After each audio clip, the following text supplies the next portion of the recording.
you. Good morning, everybody. And we're excited to be here with you this morning to talk about self-care, something that most of us don't do enough of.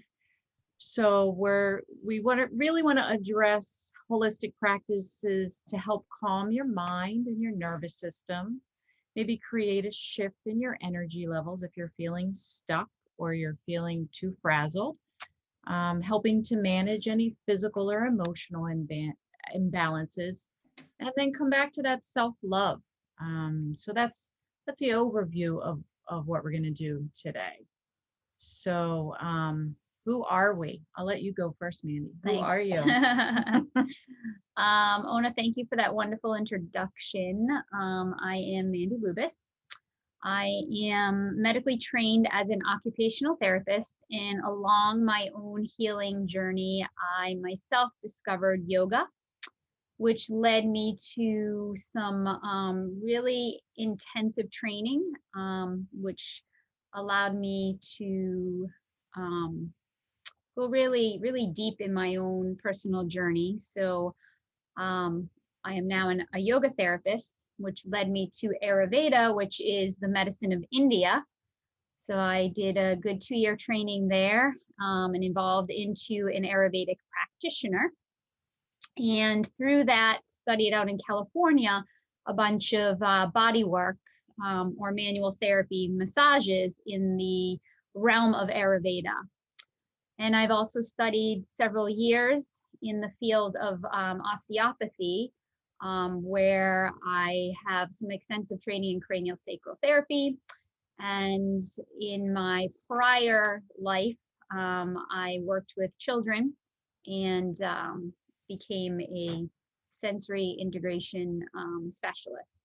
So with all of that, met Kristen, and I'll let Kristen share a little bit, and then we can talk about our practice. Hi, so I'm Kristen Hart, and my background is a women's health nurse practitioner, which I've done for quite a number of years now. And I, like Mandy, got on my holistic path. For me, it was migraines, and started to look into acupuncture, which led me to acutonics, which is one of the practices that I do, which is like acupuncture, only use tuning forks or vibration therapy. And I did more training then in Reiki. I'm a Reiki master.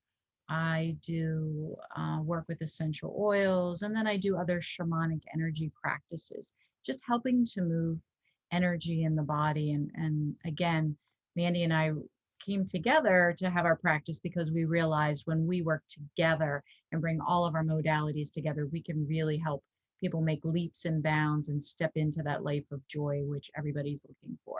And whether that's getting out of physical pain, emotional pain, we have a lot to offer here. So, and we're on Cabot Street, so we're pretty centrally located. So let's jump in. Let's take you on your journey here. All right, so we're going to define self-care, talk about stress on the body. That's huge. I don't think people sometimes realize what an important factor managing stress can be for your health, whether that's physical, emotional, or spiritual health. Identify the imbalances, how they affect the mind-body-spirit connection. What are integrative and holistic practices that could support your self-care for your well-being? And then, how can you create a daily routine? So we'll just mention a little bit about that. And again, how do we get support, and where do you get support in the community to help you, again, with your self-care practices? So this is just a little representation here of, talking about self-care and how the holistic practices can lead to that. And if we manage our stress by having daily practices and support in the community, then it does lead to well-being and longevity, because we're managing that stress. We're keeping those stress hormones down, such as cortisol, which causes premature aging if it's being released all the time. And that's what happens when we're in the stress or the fight or flight sympathetic response all the time, which a lot of us are if we're in pain or we're leading a really hectic lifestyle. Yeah. And I think for us too, our own journey is, it's not like disease happens right away. Disease happens years and years and years of not listening to the body, not responding to those signals. So we want to also talk a little bit about that throughout our time together. So we have a slide here defining well-being. So according to dictionary.com, it's a state characterized by health, happiness, and prosperity, and welfare. And it's to influence the well-being of the nation and its people, right? So it's sharing with others as well, journeys, healing. This helped me, maybe it'll help and maybe it will help you. Yeah. Self-awareness, as I just mentioned, if we are so disconnected to our body, we're not connecting the mind and the body and the spirit. So that conscious state of being, of okay, I'm going to take action today. That is pretty much consciousness. Balancing areas of our lives, work, play, leisure. And it's okay to take time for yourself every single day and not feel guilty about it, which is making yourself be in harmony with those around you, looking at your moods. But most importantly is discovering joy in life purpose through these journeys. So under all of our symptoms, we have to kind of unveil that, to go back to kind of like we were when we were kids, of just being in the moment. Yeah, find that joy again, because it's all inside here, and it's actually through life purpose. So here is our brain. So if you see in the front part of the brain that is lit up here is called the prefrontal cortex. And this is a very, very important function for us as humans. It's responsible for these 9 these 9 steps of being, empathetic. When this is all in balance, we can sense empathy. We can have greater insight. We can respond to things in our lives where we need to be a little bit more flexible, shifting and pivoting. Emotional regulation, being aware that, yeah, at times, I might be sad, but if we're crying all the time and we're feeling, that lethargy when we wake up, then again, that's that warning sign that something's not in balance. Body regulation, listening to our body temperatures as well. Morality. Intuition is huge with us here at Holistic Therapies for Life. We really help our clients tap into that sixth sense. But we have to slow the mind down. We have to reduce the cortisol to actually listen. Attuned communication. So we like to call that conscious communication. So being able to say the things that you really want to say in a clear way that's not reactive or triggering for another person. Fear modulation. So if we look here at the area behind the prefrontal cortex, this is the limbic brain. This too is what we need. This is the place for fight, flight, freeze. It's a stress response. And we do need that for emergency situations. But if we're in that every single part of the day, we are creating toxicity in our body. We are creating inflammation. We are increasing free radicals that are causing autoimmune disorders. This is actually the root of disease, is inflammation.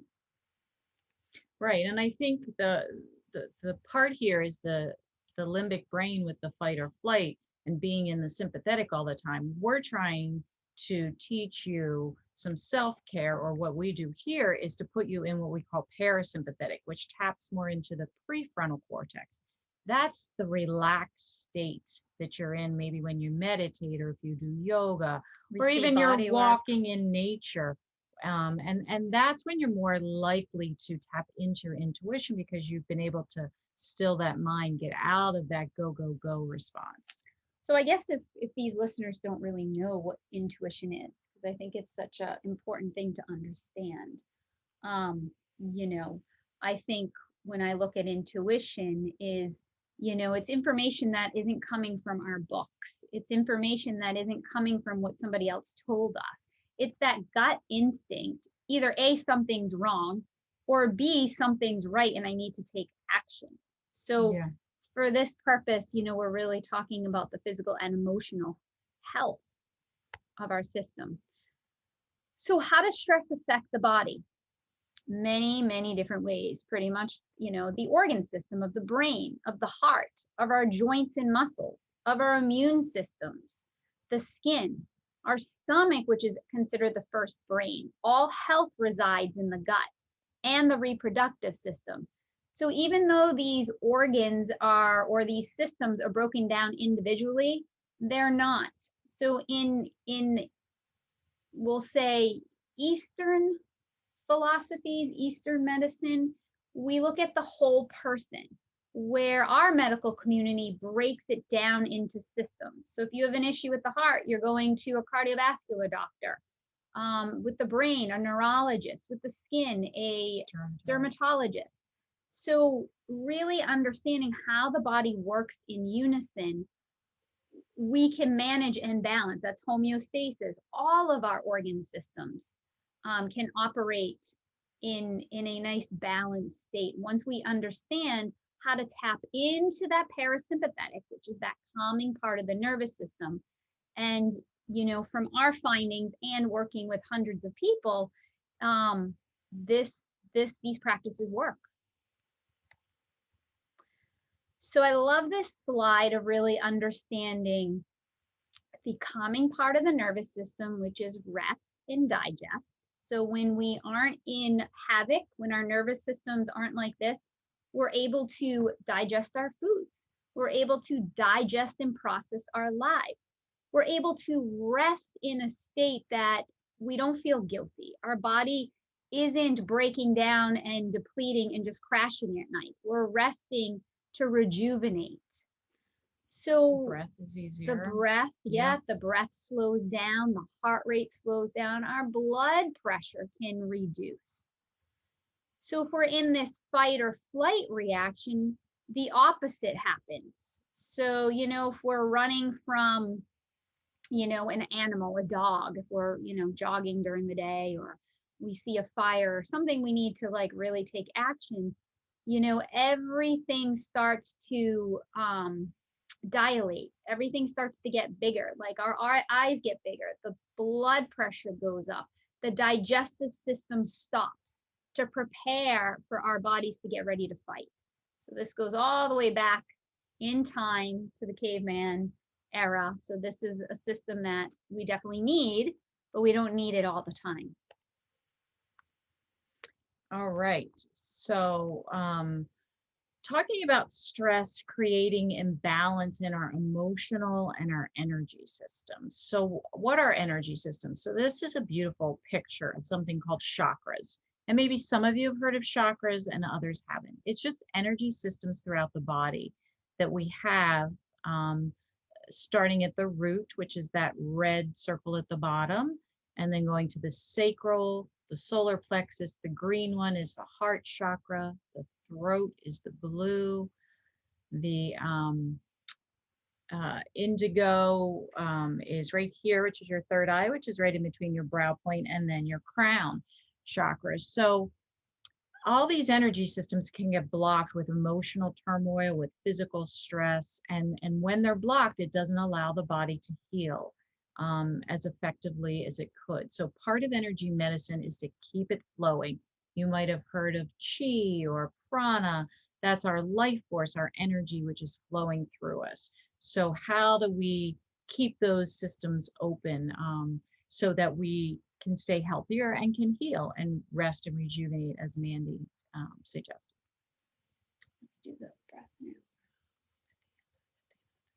So this is another representation of what the chakras look like, the energy fields. So the energy, comes out around us. The chakras can go out like a foot in front and a foot in behind us. So you have this like energy vortex sort of flowing around you. We want to keep it nice and flowing. We don't want little bumps or dents or blocks in. And people can feel that sometimes. I give the example sometimes, let's say you're out at the grocery store and you're standing in line and somebody hits their kid or something behind you, and it's startling to you, and that can come into your energy system and pick it up, and you walk out and you feel off, whether the rest of the day or for a little bit. And that's just an example of how something that occurred, and it's not even your stuff, but you end up carrying that around. So there are ways you can release things like that and try to protect yourself so that you don't pick up other people's energy, or that stuff doesn't stick with you. Mm-hmm. Or even like walking into, like, you can just automatically sense that when you walk into like a busy environment that you're not used to. That's the energy fields too. Too much of environmental environmental for some energies. people. Yeah. So this is a another representation of the chakras, just talking a little bit more about what they are about. The root chakra, as I talked about, is our sense of safety. Do we feel grounded? Do we feel safe in the world? So and there's several different ways to check chakras, but we can check chakras and see that, oh, okay, obviously you're feeling, for example, when the pandemic hit and we were all kind of in fight or flight, a lot of root chakras were unbalanced because we didn't feel safe. The second chakra is the Sacral Chakra, or the pleasure chakra. It's vitality, it's creativity, it's our sexuality, it's our relationship with others. So again, any imbalances there, our second chakra is going to be blocked. The third chakra is right at your solar plexus, which is right where your ribs meet in the front. And that's our fire center. That's what gives us our motivation to do what we want to do, to be who we want to be. It's a real power center. They all are, but that one in particular. The heart chakra, as expected in the chest, is all about sympathy, empathy, love for yourself. So we talked about that in the beginning of wanting to have self-love, because if we can love ourselves, then we're not judging other people. We're comfortable in who we are, and then we're free to love others and to accept love from other people because we're very comfortable with ourselves. The throat chakra is, again, a center of creativity, but also self-expression and communication. An open throat chakra is that you're able to say what you need to say in a compassionate and balanced way.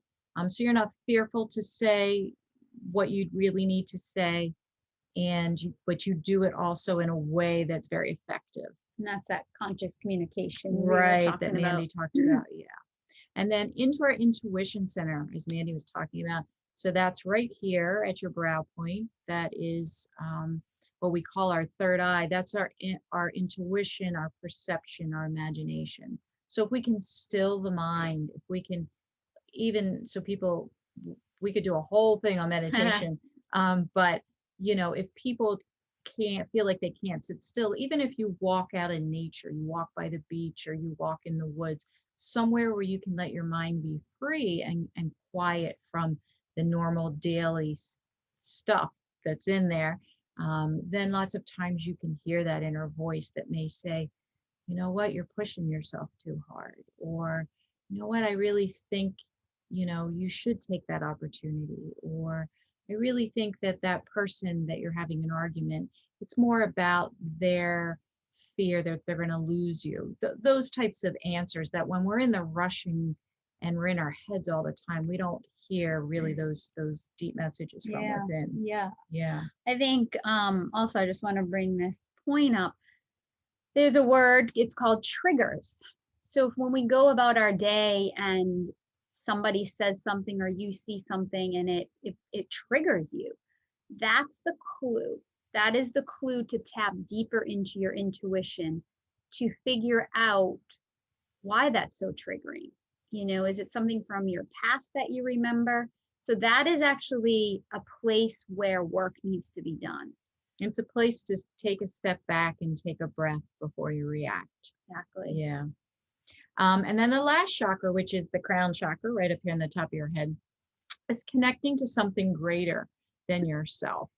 It's what we call enlightenment. It's wisdom. It's that feeling that we're all one, that we have this connection to everything and everybody out there.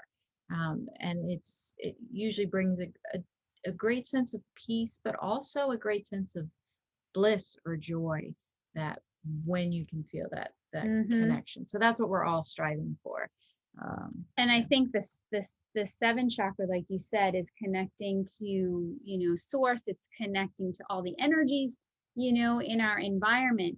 When we can hone in on the seventh and our first and second chakra together, we're really able to trust and not live in fear, because we know that our back is being held, because the answers are in here. But if we can still the mind, we can also hear the answers out there. Yeah, absolutely. Yeah. So maybe before we go into self-care, let's take a break, and Mandy's gonna lead us in a little self-care practice. So we wanted to make sure you guys at least walked away with here with something that you can do on your own. So we have a couple of ideas, but we just don't know what the skill set of this audience. So we're gonna just do something in yoga therapy. It's called Durga Breathing.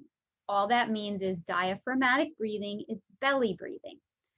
So what I'd like us all to do is just take your right hand and place it on your abdomen, and maybe take the other hand at your chest or your belly. Yes. So abdomen or belly. Thanks. Place your hand at your belly, the other hand at your chest. Okay. And I just want you to close your eyes and just notice your breathing. Just notice it right now.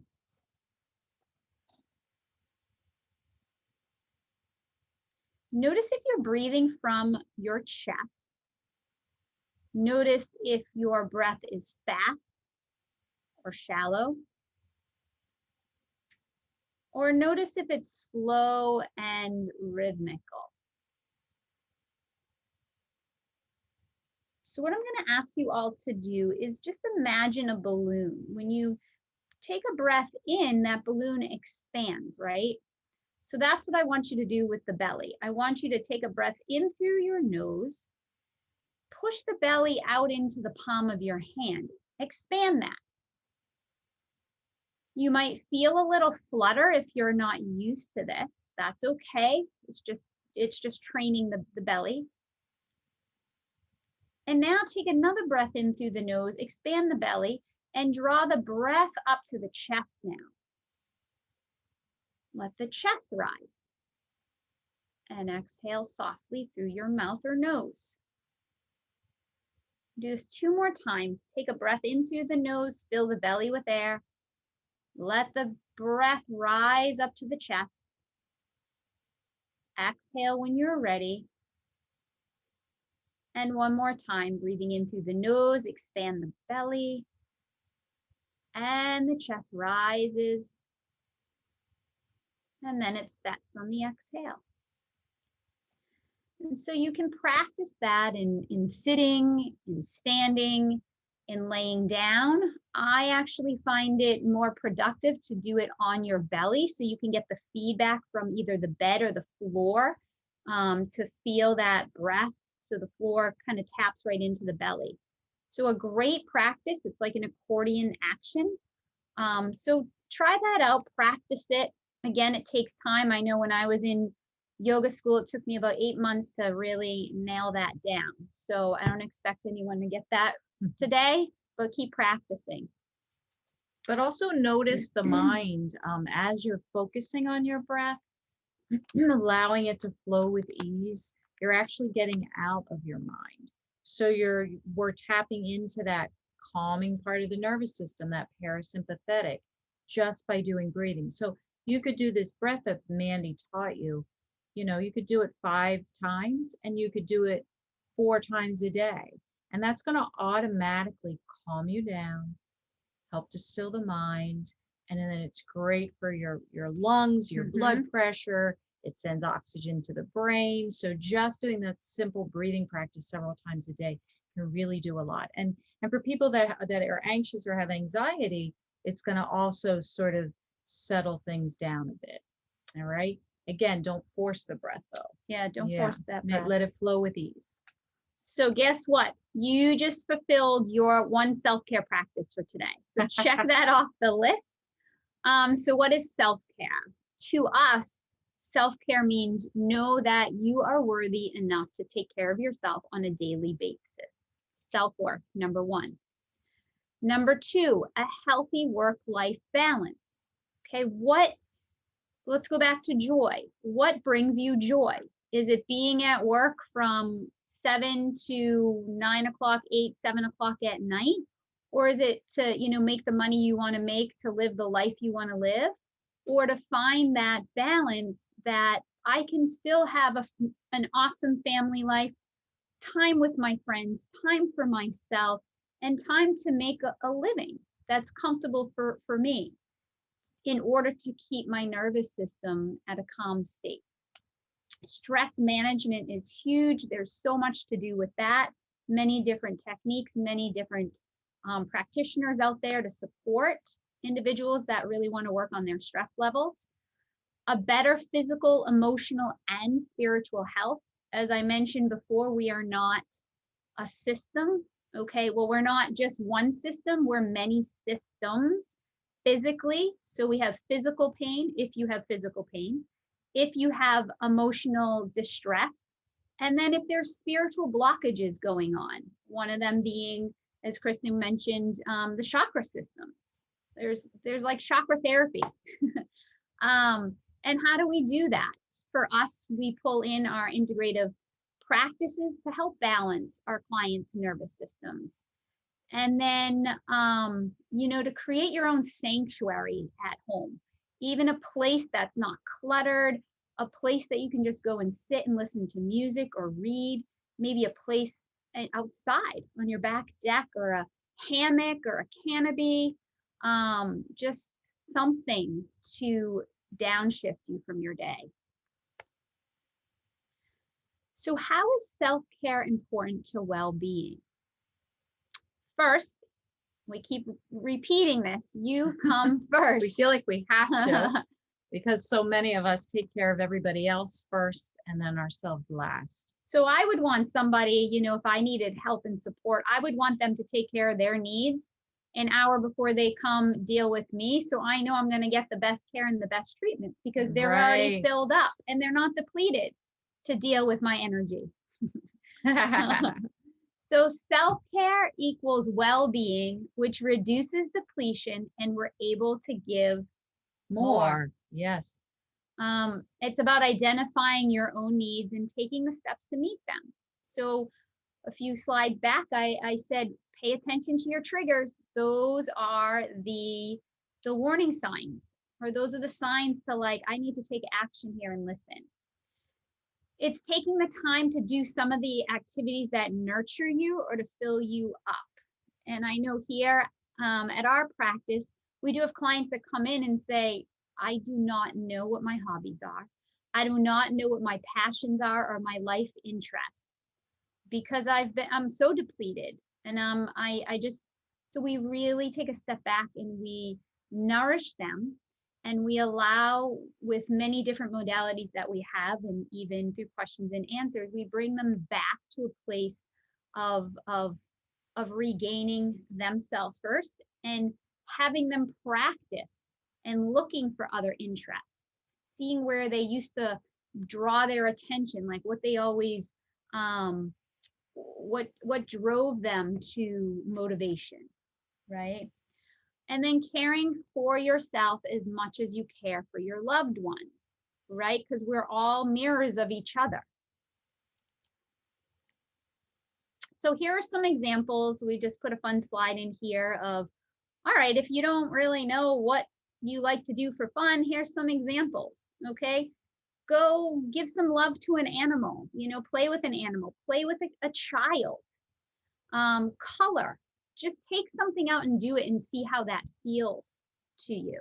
Listening to music, baking your favorite treat, traveling, exploring, reading a book, journaling. I find journaling very, very helpful because it's a way to like mind dump, I like to call it, where you're just writing and writing and writing, kind of free association without judging it. And you can see what unfolds in that journal of where you might need to kind of pay attention. Really disconnect from the internet. This is a lovely Ayurvedic practice. Is there's a specific time of the day where everything should be shut down, and that's between 6 p.m. and 10 p.m. because you're downshifting into your own circadian rhythms of getting ready for bed.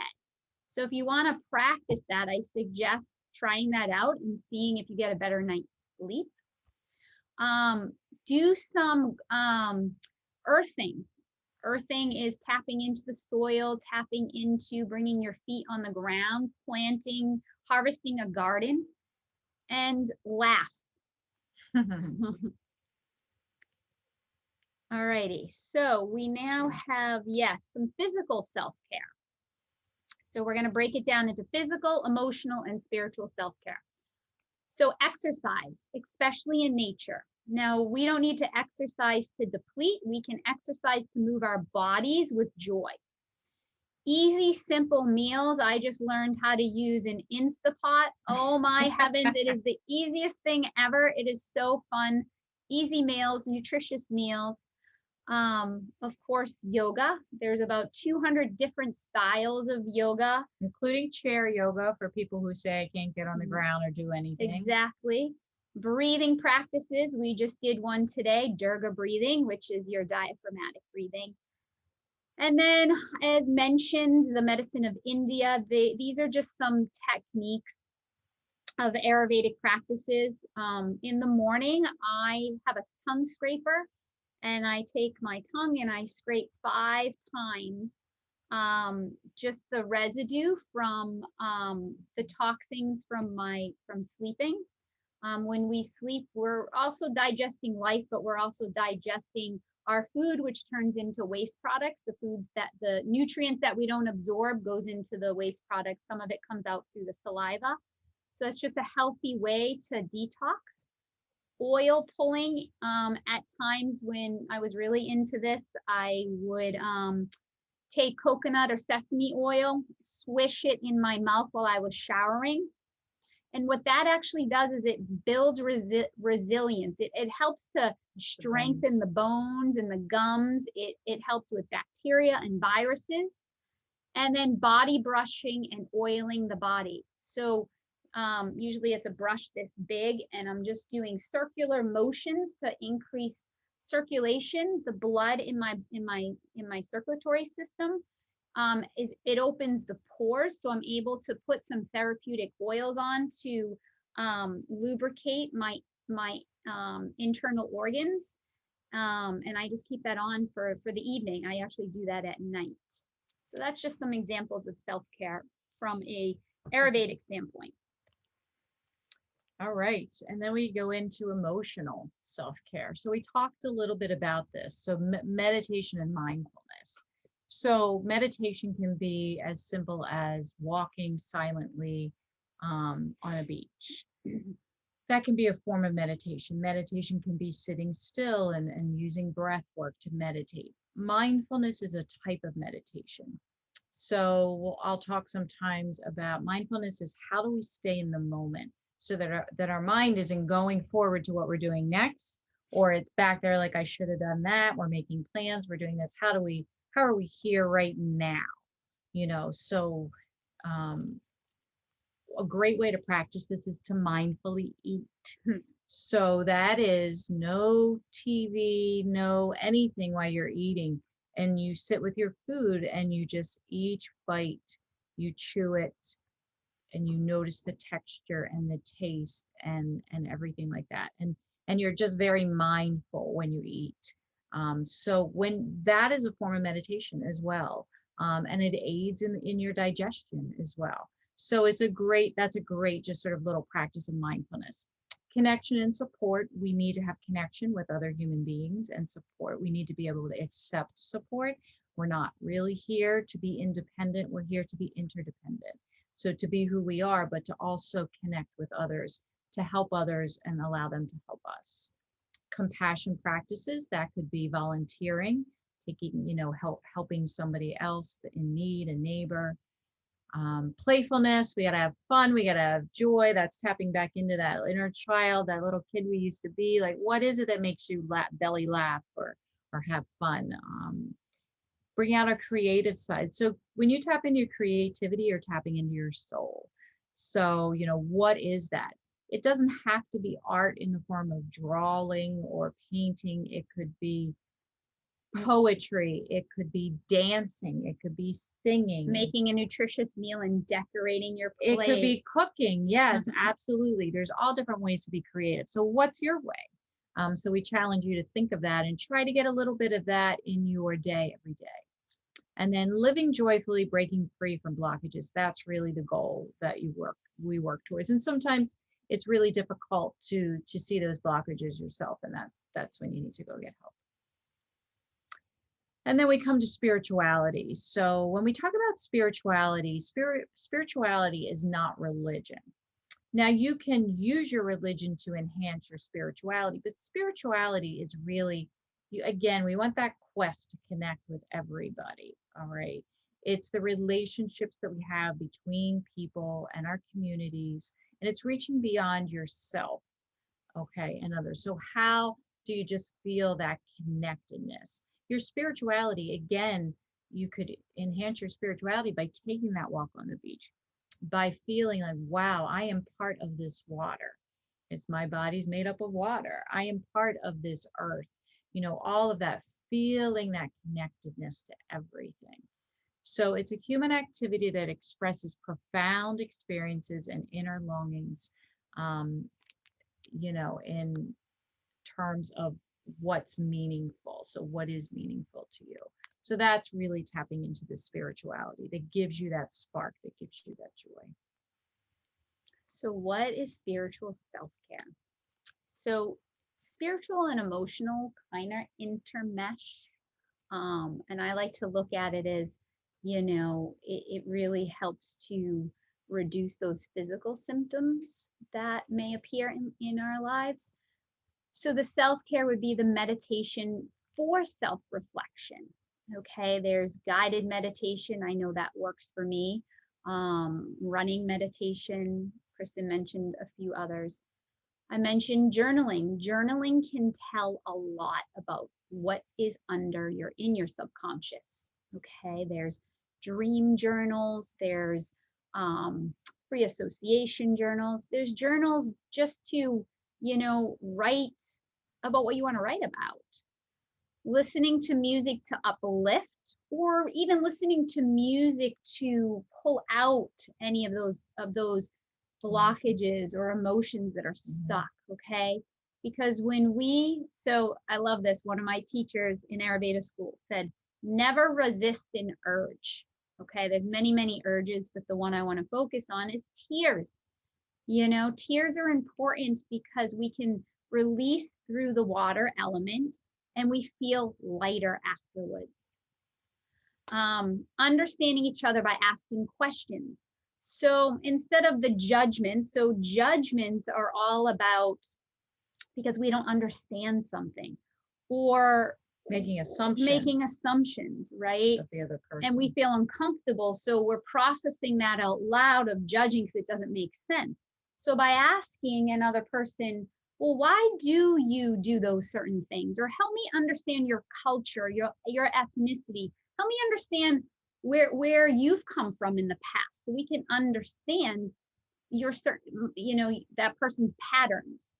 So let's give an example. Yeah. So it could be something where I'm, I don't know, let's say I go up to get a cup of coffee and, I see Mandy like looking at my hair funny. And I'm like, and my assumptions are like, oh my gosh, is my hair out of place? And like, why is she looking at me like that? And, and then your mind goes down this path, right? I could say, hey, I noticed you like looking at my hair. And then, do you see something? And See then, my gray hair? yeah, do you see my gray hair? And then Mandy might say, oh my gosh, I was looking at your hair because it's so cute. And I was trying to see if that would look nice on me. Or who your hairdresser was. Right. But if I don't ask that question, do you see how my mind goes to the negative and goes down? And that, like, so that's just a simple, kind of silly example, but I feel like that happens all the time where we come up and sometimes it's people say something and they didn't mean it. Text. Oh my gosh, we text, we don't have tone when we text. So that just gets people going down their path of that's why getting emojis upset. are important. Yeah. So, it's again, ask the questions. Yeah. Good one. Educating yourself on resources to inspire consciousness and connection. So we can provide you guys, we have a resource list that we can send out to others. You can email us and we'll get to that at the end. But I know for me, when I read an autobiography or, any inspirational books or spiritual books, it gets me thinking at such a deeper state that it really washes away even what mood I'm in, or it allows me to have this great insight for the week. And then I'm able to download things at a faster rate or a deeper rate. And I kind of get out of my own stuff, my own way. So there's this word down here called Ubuntu. It's the next slide. And what this is, it's an African word. And it's this concept of this profound sense that we are human only through the humanity of others. Just like namaste in yoga. I see the light in you, you see the light in me, because we are one. So if we can work in interconnection or interdependence, then we're able to accomplish anything in this world. And it will be in an equal measure due to, so that if we are to accomplish anything in this world, it will be in equal measure, and it will be due to the work and achievement of others. That's support, that's community, that's connection. And, it's really, there shouldn't be any competition. Kristen and I say this all the time, like there's a lot of wellness practices around. And if the more we can collaborate and connect, there's so many people that need this work that it would just be amazing. I like imagining Cabbage Tree with all like energy medicine people, practitioners, like just, I don't know. The street would be glowing. I don't know, exactly. like that. All right. All right. To energy clearing practices. All right. So talked about like wanting to keep that energy clear and not picking up other people's stuff. So burning sage. Sage is one of the things you can use. You can also use Palo Santo. I was looking to see if I had sage here, but sage. It's Mandy will show it to you. So you just light it, you blow it out, and you sort of let the smoke go around the room, and it clears the energy. The beautiful thing about sage is that it's also an antibacterial, antiviral plant, so it also helps to clear the air of that as well. So this is what it looks like. And you would just light the end of it. Smells great. Have a window open, when you do that. So you can sage yourself, you can sage the room. If something's feeling off or you just had an argument, you could burn, use the sage and just clear it. So that's a nice option. Essential oils. So what are essential oils? Essential oils come from plants, and they bring in the vibration of plants. So the basis of energy medicine is that we all are vibrating. All the cells in our body are vibrating all the time. So we want to keep them at a high vibration, because they've actually measured vibrations in the body. And people who have cancer or people who are sick are vibrating down here at a lower vibration. So anything you can do to keep that vibration up here, where usually then disease states don't occur or are less likely to occur. So, yoga, meditation, all that stuff, but essential oils have vibrations. The plants have certain vibrations. So putting essential oils on, depending upon what you're trying to do for yourself. For example, lavender is essential oil, probably a lot of people have heard of. It's a very calming essential oil. It's also great for burns or cuts. It's good for the skin. So putting that on if you're right before you go to bed behind the ears might be calming, but it doesn't really make you go to sleep. It's just calming. So you could also use it during the day if you tend to be nervous. Or let's say I need a little pick me up. I'm kind of tired and I got to get through my day. I might put a little bit of peppermint on my feet or behind my ears. And again, that's going to give me a little bit more energy. So you can use essential oils, which are pretty safe. When I say pretty safe, you just want to make sure you're getting a brand that it has been independently tested and is therapeutic grade. So if you go to TJ Maxx and buy essential oils, most likely they're not going to be good quality. They'd be more perfume grade. And then we're concerned that they're not really pure and therefore they don't have that vibration that you're looking for. And there's certain oils if you were going to diffuse, because you can put them in a diffuser, which diffuses it throughout the room. For example, we diffuse purification or thieves or something like that. Because again, we want the air to be antibacterial, antiviral. There's certain things you can't diffuse if you have dogs. So you would always want to look that up. You can look it up on the internet. So I just wanted to mention that. And then there's crystals. So you see these beautiful crystals on the screen. We have crystals we use throughout. We're both wearing crystals. This is a diopside. I don't know if you can see it. Put it towards the right. Oh, yeah. That's a diopside. This one actually helps to open up the heart chakra, for compassion and love. And I have on a moonstone, which is a white stone. And I also have a bunch of bracelets, which are different stones as well. And again, what are we looking to do? Each crystal has different properties, which do different things. You can place them around in your home to clear the energy, to clear the air. You can carry it in your pocket if you feel anxious and you need something to ground you or keep you calm. So it's a nice thing to do as well. Visualizations. So let's do a little visualization. I think we have a little bit of time here. We're going to just protect our energy. So if everybody could just close their eyes for a minute. Keep your feet firmly on the ground.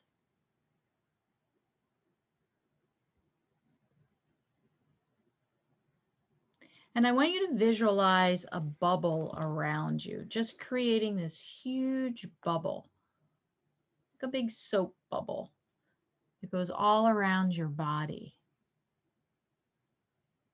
And what this bubble is going to do is it's going to keep your energy protected. So you're going to keep that bubble around you all day, not allowing other people's energy to come in and interfere with your energy. And you can put a beautiful tint of color on that bubble if you want, or you can keep it clear. But you're just going to imagine that being around you. And I want you to feel that peacefulness you feel when you're in that bubble. It's just you, no other energy. You feel very grounded, very peaceful, protecting your energy. Let's do like 2 more breaths here, just feeling this beautiful state of sitting in that bubble.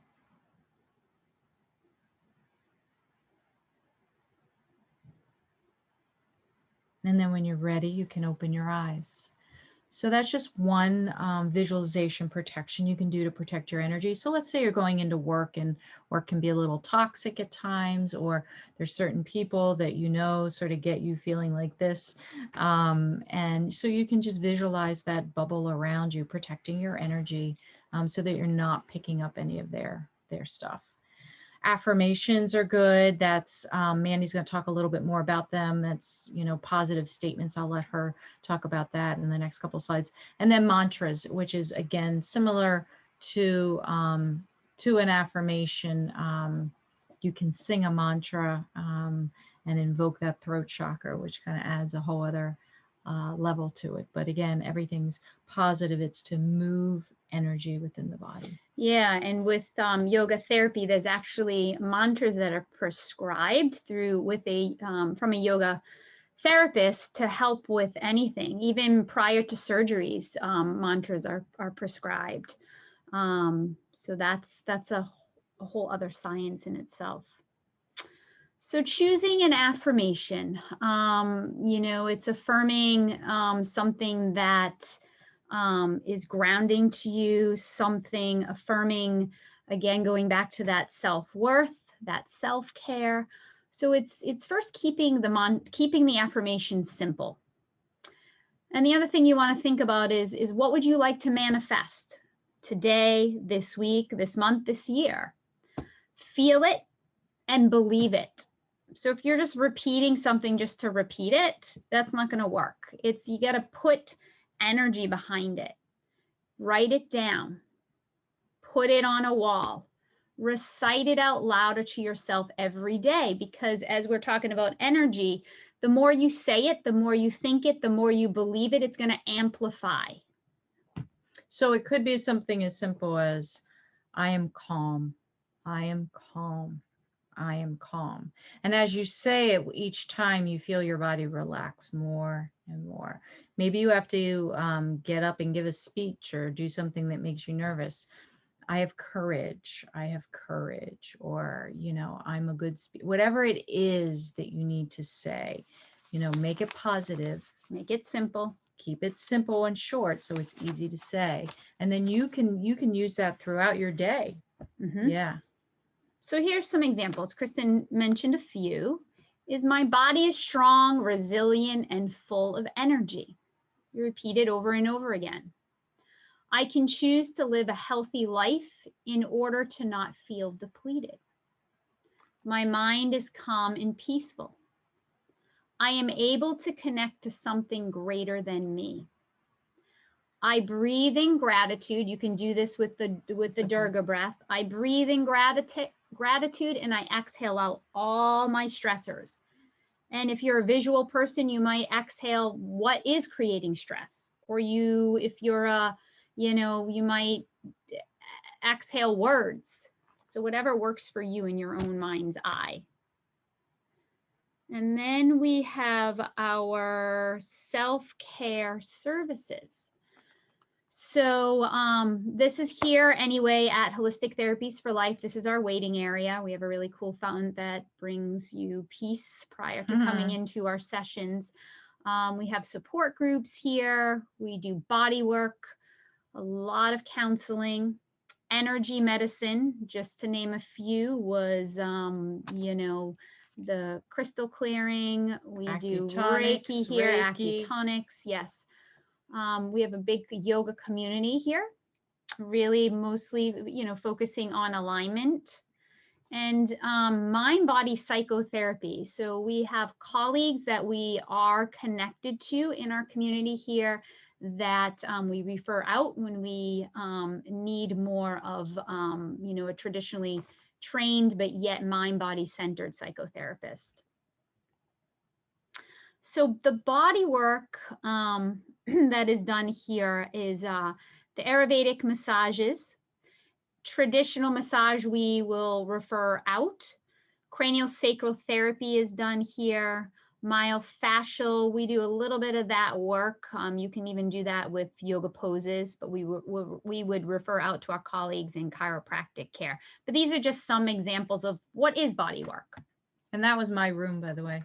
That's Kristen's room, where the action is. Exactly. So, and then we do a lot of spiritual counseling. So what is spiritual counseling? We talked a little bit about spirituality. So it's, if you want to create more joy and fulfillment in your life, if you want to inspire confidence and purpose, really claim who you are, you want to release any, burdens, any obstacles, release any old negative patterns. Sometimes that can be in your behavior or also in your mind. And you want to activate a more expansive perspective. So we do a lot with that, with let's take a step back and try to see it from the other person's view, or let's take a step back and look like you're looking down at yourself. That sort of, bird's eye view of what's going on.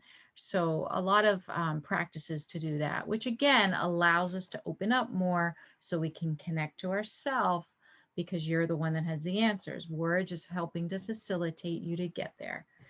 Love that. Energy medicine. So these are my tuning forks. They are attuned to the planets. So they do come in with same vibrations that NASA measured, believe it or not, off of the different planets. There's the sun, the moon. So the Acutonics has a feel of acupuncture, because I'm putting the tuning forks on acupuncture points to clear energy systems. It's also great for muscle pain. It helps to release muscle tension and pain. And then it also works from the energetic perspective of releasing all those blockages and allowing the chi, the prana, the life force to flow through in a nice, even manner. Reiki can be hands-on or hands-off, but again, it's calling in energy to clear the energy around the body to move blocks. Acupuncture is using the needles in the same manner. Polarity, we don't do polarity, but we know people who do. But that's sort of balancing the sort of positive, negative charges within the body, and that's usually a light touch. And the shamanic practices that I do are it's really energy medicine again. Sometimes we do some drumming. Sometimes it's just a hands-on moving energy within the body. So shamanic practices are really just tapping into the spirits of the plants and, the trees, and also yourself, of how do we shift the energy. So, yeah. So we'll leave you with this quote.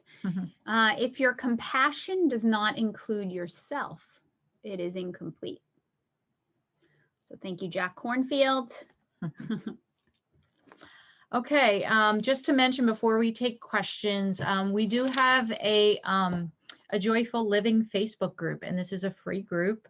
We go live every Thursday night at 5 o'clock, and we talk about joy. Right now we're talking about the 8 pillars of joy, according to the Dalai Lama.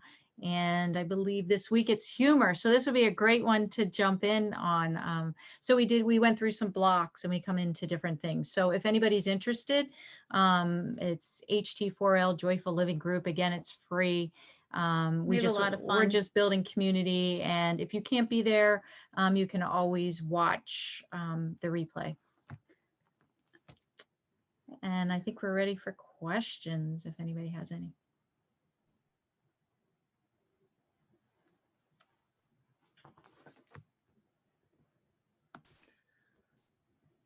You can put questions in the chat, or you can just unmute yourself and go for it.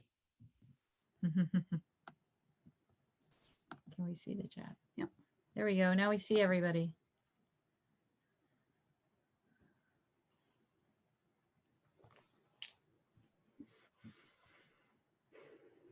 Has anybody tried any of the services that we mentioned before? Acupuncture, chiropractic, you just raise your hand. Massage. Yeah, that's my ex-husband.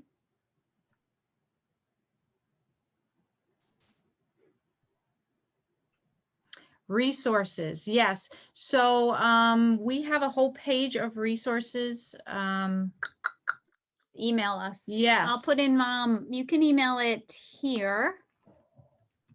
Yeah, it's just put in a request and say you'd like the resources, and let us know which resources you would like, because we can either do books, because there's a bunch of books on holistic practices, and then we can also give you resources in the community other than us. So some of our colleagues that we know that, for example, do acupuncture or do polarity. So just let us know what you want. Yes, I am doing in-person Reiki. We follow the protocols that they do. Everybody wears a mask. You get screened for the symptoms, all of that. Yeah, we are fully open and we're fully vaccinated. And we do our services virtually as well. So we have a lot of people we see actually throughout the United States. Which is so- really fun. The pandemic opened up that whole thing, and to see how powerful distance healing can do and distance counseling can be. So that was a really, you got to find the good in everything that happens, right? You got to take each day in life and whatever it brings to you. It's like, how can I learn from this, and how can this enrich my life? And I think for us, during the pandemic, we really found that doing a lot of online work with people was really rewarding for all of us. Shelley, I'm not quite sure your question. How long does it take to do each part? Do you want to unmute? Okay, I was referring to the yoga and meditation and the areas. How do you get from the starting point to move along to each part to relax, feel joy, to get there? I guess there isn't an answer. What do you mean in a daily practice, or do you just mean how do you, because each person, depending on where you are, you would go at a different pace. But if you wanted to do a simple self-care practice protocol, you can put that together. Like, you could do breath work for 5 minutes in the morning. You could do stretching for 10 minutes or half. It depends on what you have. So in that regard, I would say you could put together anything based on anybody's time, what their time is available. If you're talking about, like, how do you make progress? It depends. It depends on how long you've had a condition or how long you've been stuck. It depends on your commitment to, do the homework that Mandy and I send home with people, because it's really like we're here to facilitate, but you guys got to do the work. But that's where, again, working with a bunch of different modalities, you can really see a lot of progress when people are really committed. Have you found that you've gotten good feedback from people using the system? Oh, absolutely. Yes. Yeah, we have a lot of testimonials on our website. We've worked with over 200 clients. We've been open for 2 years? 2 years here, but we were open a few years prior to that. And then again, I think the nice thing about us is that we have our medical backgrounds. So we bring our medical backgrounds and we combine that with our holistic backgrounds. So, because I think, hi, we Shelley. can see you now. So that's the beautiful piece. We work really well with, the medical community, because we are the medical community. We just have one foot in each door. I mean, we have, psychologists, psychotherapists, MDs that refer here, so this work is pretty mainstream now. It's getting there. It's getting there. Yeah, I've heard a lot about it. Good. Somebody asked me to talk about drumming. So drumming's fun. So drumming moves energy. So I can drum with somebody. So I have a couple drums here and we can drum together, and that moves the energy. You can almost feel it. I will drum also to help somebody journey, which is a deep meditation. So you can use the drumming as sort of like a hypnotic quality to just let you get into that deep state of relaxation. So you can do drumming for many different things. Yeah, it's fun. Do we answer all of them? Let me see. I think so. Yeah, so you have our website, Holistic Therapies for Life. Judy, you can email us. This is my email, Mandy Lubis, 10 @gmail.com. That's my email. Our emails are also, on our website. Yeah, and we'll send you out the list of resources. Are we involved with hospice? Not right we now. aren't, but we would be. We were doing some work with the Leahy Cancer Center. So we did some work with them on a grant, but the grant ran out. So we were doing some work with some clients there, and we had some really nice success of people sort of helping them get through their treatments, using the holistic modalities to help manage side effects, symptoms, and of course the mind and the spirit. Yeah, and we worked with people pre-surgery. We did a lot of meditation pre-surgery. Yeah, that's fun. Had a client who was going through open heart surgery. It was just amazing working with him and the progress he made. We don't do acupuncture at this office. I just do acutonics with the tuning forks. But there are several acupuncture places here in Beverly that if you're interested in the acupuncture piece.